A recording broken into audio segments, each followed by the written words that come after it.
It's time for this video to tell you guys about the new game-changing feature coming to Arknights, that is the new modules that's going to be added to a lot of your operators in the game. I've compiled the list of questions of all the things that you guys want to know about this update. If you watch through the entire video, there's still things you want to know and I didn't answer it, put it in the comment section at the end of the video. I'll get to you later on, but if not, I'm going to try to do this rapid fire style and answer them as much as I can. So let's get started with this Q&A. Alright, what are modules? Modules are basically a new feature in Arknights where it can upgrade your operators. Not all operators are going to get modules first. It's going to be released by batches to batches. So at least for the next Sorcerer's Holiday, we're getting our support guards and our summoners getting modules. So modules upgrades in two ways as I mentioned. They upgrade your operators' base stats and they give your operators an additional trait. For the base stats, they upgrade your operators in two base stats. Either they will do attack, HP, defense, attack speed, or resistance. And then they will also get an additional trait. So all operators already have a trait on their own, right? For example, summoners are able to summon drones or robots in order to help in the battle. But this additional trait is a top-up to that. It's an additional thing that makes them even stronger. So I'm going to give you guys the example of two operators that's coming directly in the next update. Now, let's put this example of V/. The two base stats of V/ that's getting improved is the attack and the defense. V/ will get 35 attack from her module and also 35 defense. And the additional new trait that she's getting states that attacking enemies not blocked by herself will have her attack increased to 130%. So even more damage when she's attacking enemies that are not blocked by her. I would say that it's a pretty good improvement, and most of the support guards have the same trait, so Panas becomes even more powerful thanks to this module. Now let me put another example. Deep Color will get 80 HP and 20 attack from her module. For a new additional trait, it states that the maximum summon limit is +3. So when you have an E2 Deep Color, she's able to deploy 4 tentacles. But with this module, she is now able to deploy a total of 7 tentacles on the map, making her even much more powerful. And also, it's not just the maximum summon limit increasing by 3, but the summon deploy cost also drops. So per tentacle, it's going to cost less DP now, making it even more viable of a skill. She's quite busted of a 4-star thanks to this module. So that's that to explain about what modules does. Increase in 2 base stats, give you 1 additional trait. Now next question, are modules shared between operators or do individual operators get their own modules? Okay, individual operators get their own modules. No one shares the same module. They might share the same trait, but everyone have their own personal module. For example, for the 4 summoners, Magalan, Scene, Deep Color, and Mayor, they all each have their own module that increases their stats differently and also gives them either the same trait or a different trait. I will show you the full list of available modules at the end of the video later on. But this is just to answer the question, individual operators get individual modules. What are the requirements to get modules? Alright, the requirements are levels, trust, materials, and missions. All operators need to pass a certain level, a certain trust amount, and get certain materials to get their modules. For 4 stars, all the 4 stars will need the 4-star to be at Elite 2, level 40, 100 trust, 20,000 LMD, 4 tier 3 materials, and 1 module block. For the module block, hold on tight, I'll explain to you what it is. It's a new material that's added to the game. I'll tell you how to get it later on. But take note, you just need 1 module block for that. Now for 5 stars, you need Elite 2 level 50, 100 trust, 40,000 LMD, 3 tier 4 materials, and 2 module blocks. For 6 stars, you need Elite 2 level 60, 100 trust, 80,000 LMD, 2 tier 5 materials, and 4 module blocks. Now as I mentioned, you need levels, trust, materials, and missions. So what are the missions supposed to be? Let me now give you an example again of V/. V/ has 2 missions that you need to clear in order to get her module. Her first mission states that you need to kill 50 enemies and you need to clear level S36 and you can only bring V/ and defenders to the stage. So it's a little bit of a bonus mission, something that makes the operator a little more special. Once you clear the 2 missions, you have the available materials and you clear all the levels and trust amount, you will then get the operator's module. Let's move on to the next question. Is it difficult to get the new module block material? Okay, no, it's not difficult to get the new module block material. How will you obtain this material is like this. Once per week, there will be a module block reward as the last reward from your weekly missions. So long as you complete all of your weekly missions properly, every month you will be getting 4 module blocks for free. So just clear missions, easy 4 module blocks entering your account. If you want more module blocks, there are still extra ways you can get it. There are 4 module blocks every month in the raid certificate shop. They cost 120 raid vouchers. It can be quite a lot, but now it gives you more reason to farm AP5 to get more raid vouchers so that you can get module blocks faster. You can also get module blocks from major side story events. For example, Dostler's Holiday gives module blocks in the store. There are other major events coming like Near Light, Pioneer Silver Trees, I think also gives module block. I can't remember.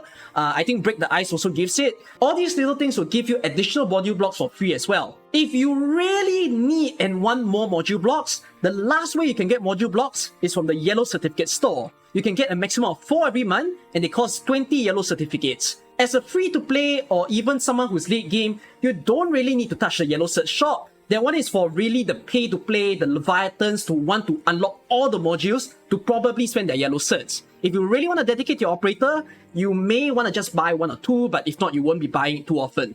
Are these the only way to get module blocks? For now, these are the only ways. In the future, there might be more ways for you to get module blocks. Hyperglyph themselves have mentioned that they might unlock newer ways to get module blocks. For instance, Integrated Strategies 2, that event is also giving some module blocks as reward. And they might add module blocks as a green certificate shop item. But for now, they're not doing that. Whatever I've just mentioned are all the unlock methods for module blocks. Do you need to get modules? No, you don't need to get modules. Modules are not a must in the game. They do make your operator stronger, but it's not like you have to get it. You can just think of it as a little bonus. It's like a little token to tell you that you worked hard to build your operator, you fed them the materials, you get a little more extra boost to your operators. But is there any hurry to get them or build them? Not at all. Take your time. The game is fully playable without any modules at all. Modules are a little bit of more like a quality of life addition into your account. Why did Arknights choose to add modules? Is it for balancing reasons? Are they buffing weaker operators? No. From the way I see the modules addition into the game, I don't think modules are there to balance operators per se, because there are some operators who got their modules and they're crazy busted. For example, Bagpipe received a module that gave her an additional trait that says that she's able to gain 2 DP per kill. So instead of 1 DP per kill, it's 2 DP per kill now. And it's very powerful of a skill. Phantom also has a module that states that instead of refunding 50% of his DP when you retreat him, he will now refund 80% of his DP when you retreat him. And that is very strong, because Phantom is one of the most expensive fast redeploy, and now you're telling me that I can refund 80% of my DP back? That is honestly a lot, and it makes him so much more playable. So, I will definitely not say that modules are meant for like balancing. They could be buffing weaker operators, but yet some of the stronger operators also get even stronger.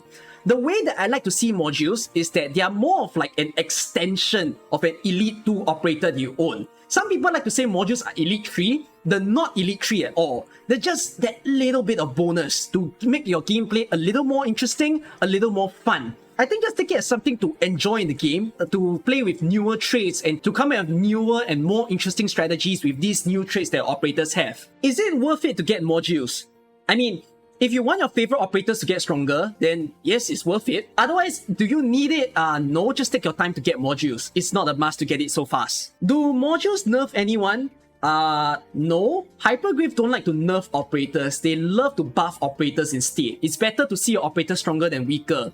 At least for now, they have never nerfed anyone. The only time that they will nerf operators is during contingency contract and during challenge mode stages. But apart from that, they love buffing. If not, they wouldn't have released something like integrated strategies. Can modules be turned on and off?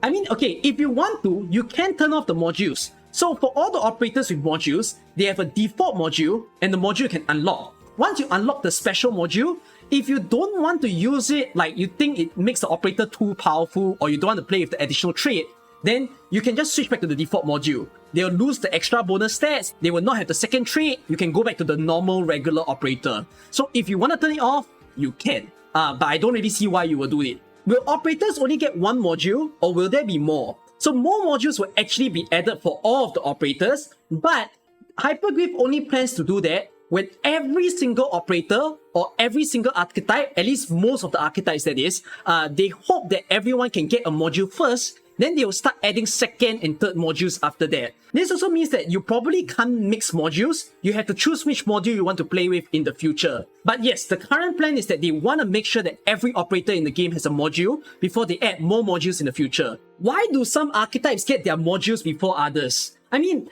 it's the company's decision as to which operators they want to get the modules first and which ones they want to put later. The order of the operators receiving modules don't mean anything. It doesn't mean that the support guards get the modules, it means that they want the support guards to get buffed early. They're just deciding the order on their own. Like I said, eventually every operator will get a module. Can you imagine the day that anti-air snipers or like Surtur, Chen Outer getting a module? I think that will be a pretty crazy one. I'm excited to see some of the really strong operators getting their own modules because it might make them really busted. If my friends have modules attached to their support units, do I get to experience the modules as well when I borrow that operator as a support unit? The answer to that is yes. If your friends have set a support unit with a module turned on, you will get to play with that module as well. So that is the thing you could do if you want to test a certain operator and see if their module is fun. I don't know if there's a symbol to state that a module is set on support unit. I think there might be. I'm gonna have to check. But if not, that's just to answer the question. Yes, you can experience modules in a support unit form. The last thing that I want to put is not really a question, but some form of advice. So I want to give an advice if you're a free-to-play player and you're a pay-to-play player, how should you be viewing modules? So if you're a free-to-play player, get what you want, get who you feel you need. You're not even expected to feed the modules to all your operators because it's impossible that you have every single operator build. Are you telling me that you have every single support guard and every single summoner built to Elite 2 level 40 to 60? I don't think that will be the case. At most you have like maybe say 2, 3 of them built to the required amount already, and then maybe you can feed them modules. But if not, you don't really need to feed everyone at all. That goes to say that your weekly farming, if you buy some in the raid search shop, you'll definitely have more than enough module blocks to give the modules to the people that you want to feed to. Again, if you're free to play, do you need to worry about this feature? No. You're probably gonna love this feature a heck load as well. If you're pay to play, and I'm talking about those who have like every single operator built, you build everything to the fullest, get all the required amount, give them masteries and everything already. Leviathan status or whale status. If that is the case, then you may want to consider investing in the yellow search shop because now you can buy module blocks from there. That will help you speed up the process of getting the modules that you want if you want to speed up getting all of your operators to have their own module. But again, that's only if you care about it because not all operators need modules. If they're operators you don't really use, then you probably can leave them alone and not build on their module. And I think that I've answered all of the questions that you guys want to know about. Before I close this video, shall I tease you guys with every single operator's module that is known up to this point? So I'm going to share on the screen for the next few minutes about all of the operators in the next 6 months receiving modules, what do their modules do, and when will their modules expect to drop. So hold on tight, this is going to be a lot, this is going to be exciting. Let's go! Alright, let me show you guys the full list of operators who have already received a module within Arknights CN and tell you what is the date that you can expect them to drop if let's say you want to prepare saving some module blocks for them later on. The first 8 operators who are receiving modules are the support guards and the summoners. So for the support guard, Doberman has a very unique module herself. It says that it can be deployed on high ground, basically she can be placed on a range tile. It's not an amazing of a skill. I don't see any situation that you will want to be putting this to use, but it's quite cool that she has such a trait. Imagine if Surtur can be placed on high ground. Man, what would that even mean? But anyways, that's that for Doberman. For the rest of the support guards, they have a trait that states that they can attack distant enemies, and when attacking enemies not blocked by themselves, attack will be increased to 130%. So that's pretty much what I introduced for Weeslash just now. Let's go on to the summoners. So for Deep Color has a different module than everyone else. Her module states that her maximum summon limit is +3, meaning she can summon 7 tentacles, and her summon deploy cost is decreased. For the rest of the summoners, they have this trait that states that for first summon deploy, it will not use deployment slots, and it doesn't refund deployment slot on the last summon retreat or knockdown. So meaning to say that every first drone that you plant into a stage, they will not use up a deployment slot. They will not eat up your deployment limit. So this could be pretty good, especially if you are a Summoner Knights player. Because I would think that these buffs they're not over the top like amazing, but they are quite a quality of life since drones really take up a lot of the deployment limit. So this is pretty good. Now the next event that introduces modules is the episode 9 Stormwatch. This event is most likely going to drop in March for us. It's either late March or early April. So set the dates down if you want these coming operators with modules. Multi-target medics got modules within this update. For Perfumer, it states that she can now heal 4 friendly units at once within her range. This could be pretty good if, let's say, you want to do a lot of healing in one go. The situation of needing so many people healing is not a lot, but there are use cases to this. So this is a pretty good module for her. For the rest of the multi-target medics, they got a trait that states expand attack range, meaning to say that they increase by just 1 tile ahead. It's not 1 row ahead, it's just 1 tile ahead of them. This could be a pretty good trait. Don't underestimate the power of that 1 tile, because it now allows you to put certain operators a little more away from the AoE medic in order to get their healing.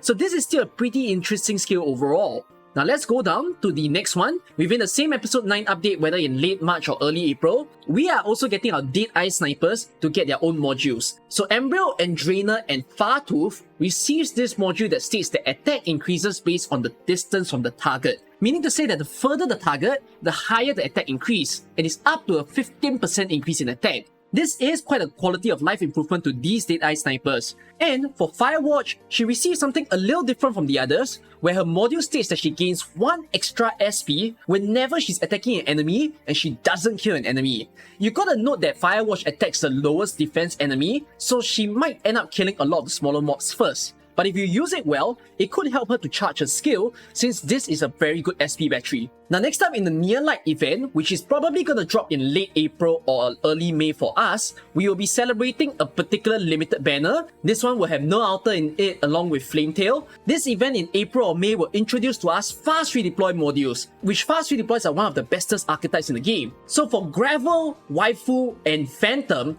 they will get this module that states that they refund 80% of the operator deployment cost whenever retreated. Usually it's 50%, but with it being 80%, it is a huge amount of refund, and this makes it more viable when playing fast redeploy based strategies. But for the other fast redeploys, which are Project Red and Kafka, they receive a module that states that attack plus 10% when there are no friendly operators in the 4 surrounding grids, which could be decent to have at least the attack up, but I don't find it all too amazing. I think it's nice. I prefer the refunding cost than the attack up. Within the Near Light event, Chaincasters also receive a module whereby it states that attack deals arts damage and inflicts slow for 0.8 seconds. So the slow duration is increased and improved, attacks can chain up to 4 enemies, and the damage reduction is now 10% per jump, making Chaincasters quite a bit more useful. And for Passenger receiving this module, honestly speaking, after he has received this module, he has become quite a powerful 6-star himself, someone who is worthy to be called a 6-star in fact.